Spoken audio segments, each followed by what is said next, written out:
بسم اللہ الرحمن الرحیم۔ تمام تعریفیں صرف اللہ رب العالمین کے لیے جو واحد ہے، لا شریک ہے۔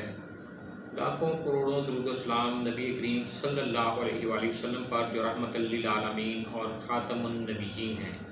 السلام علیکم ناظرین، میں ہوں حکیم عاصم شہزاد۔ آج کے پروگرام میں ہم جس اہم ٹاپک پر بات کریں گے وہ ہے پارکنسن، جسے ہم طبی زبان میں مرض راشا کہتے ہیں۔ پارکنسن یا راشا عام بیماری نہیں، یعنی ہمارے ہاں بہت کم لوگوں میں یہ مرض پایا جاتا ہے۔ یہ مرض جسم میں آہستہ آہستہ پیدا ہوتا ہے اور وقت کے ساتھ اس مرض کی شدت میں اضافہ ہوتا چلا جاتا ہے۔ عموماً 50 سال کے بعد اس مرض کی واضح نشانیاں ظاہر ہوتی ہیں۔ ناظرین، یہ بیماری آہستہ آہستہ انسان کے پورے جسم کو لاغر کر دیتی ہے۔ اس بیماری میں مبتلا مریض کی عمر 50 سال یا اس سے زیادہ ہوتی ہے۔ پارکنسن کے مریض کا اگر بغور معائنہ کیا جائے تو ایسے مریض کی کمر تھوڑی جھکی ہوئی ہوگی۔ جب اس سے آپ بات کریں گے تو فوری جواب نہیں دے گا، بلکہ جواب دینے میں دیر کرے گا۔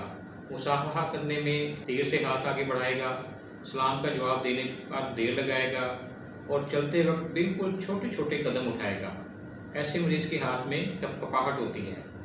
اس بیماری کو راشا، پارکنسن یا پھر شیکنگ سنڈروم بھی کہتے ہیں۔ ناظرین، راشا کے مریض کے ہاتھوں میں اور جسم میں غیر ارادی اور غیر معمولی وائبریشن رہتی ہے۔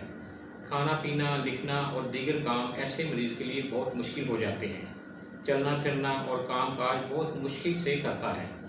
ہر کام میں محتاجی محسوس کرتا ہے۔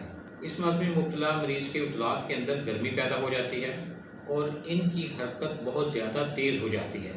عضلات میں تیزی دماغ کی کمزوری کی وجہ سے ہوتی ہے۔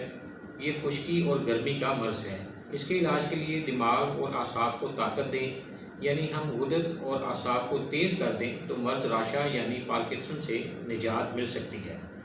ایسے مریض کو ناشتے میں مکھن کے ساتھ بادام ملا کے دیں اور دودھ میں ہلدی، سونف اور تھوڑا گڑ شامل کر کے پکا لیں اور ساتھ میں دیسی گھی کے 2 چمچ شامل کر لیں۔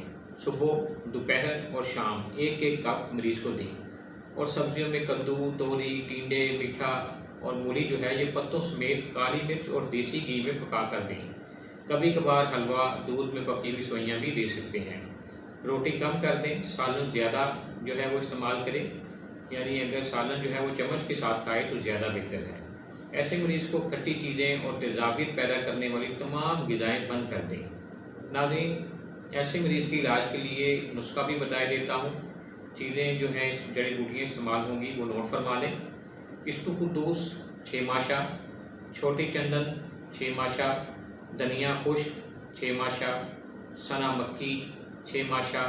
ان سب چیزوں کو رات 1 کپ پانی میں بھگو دیں اور صبح اس پانی کو کن کر چھان کر مریض کو پلا دیں۔ اس کے ساتھ مزید جو ہے ایک نسخہ اور آپ کو بتا رہا ہوں، یہ بھی بنا لیں اور مریض کو استعمال کروائیں۔ سونڈ، نشادر اور کالی مرچ 1 تولہ، سنا مکی 3 تولہ، ان سب کو صاف کر کے پاؤڈر بنا لیں اور 500 ملی گرام کی کیپسول بھر لیں۔ صبح، دوپہر، شام ایک کیپسول پانی کے ساتھ دیں۔ مزید ایک دوا آپ کو بتا رہا ہوں، یہ بھی ساتھ بنائیں اور مریض کو استعمال کروائیں۔ چھلکا ریٹھا 1 تولہ، گندک آملہ سار 1 تولہ، سونٹ 1 تولہ، نشادر 1 تولہ۔ ان تمام اجزاء کو صاف کریں اور 500 ملی گرام کے کیپسول بھر لیں۔ 1 کیپسول صبح، 1 دوپہر اور 1 شام کھانے کے بعد پانی کے ساتھ دیں۔ کچھ دیر یہ علاج جاری رکھیں۔ اللہ کریم کی رحمت سے مرض راشا کا مکمل طور پر خاتمہ ہو جائے گا۔ ہاتھوں اور جسم کی غیر ارادی حرکت سے نجات مل جائے گی اور مریض ایک بار پھر سے بغیر کسی محتاجی کے نارمل زندگی گزارنے کے قابل ہو جائے گا انشاءاللہ۔ ناظرین، آج کے لیے اتنا ہی۔ اگر آپ کو ہماری یہ محنت پسند آئی ہے تو پروگرام کو لائک کریں، سبسکرائب کریں اور بیل آئیکن کو ضرور کلک کریں تاکہ آئندہ بھی صحت کے حوالے سے اچھی معلومات آپ تک پہنچتی رہیں۔ آنے والے پروگرام میں مزید کسی مرض اور اس کے علاج کے بارے میں تفصیلی بات چیت کریں گے۔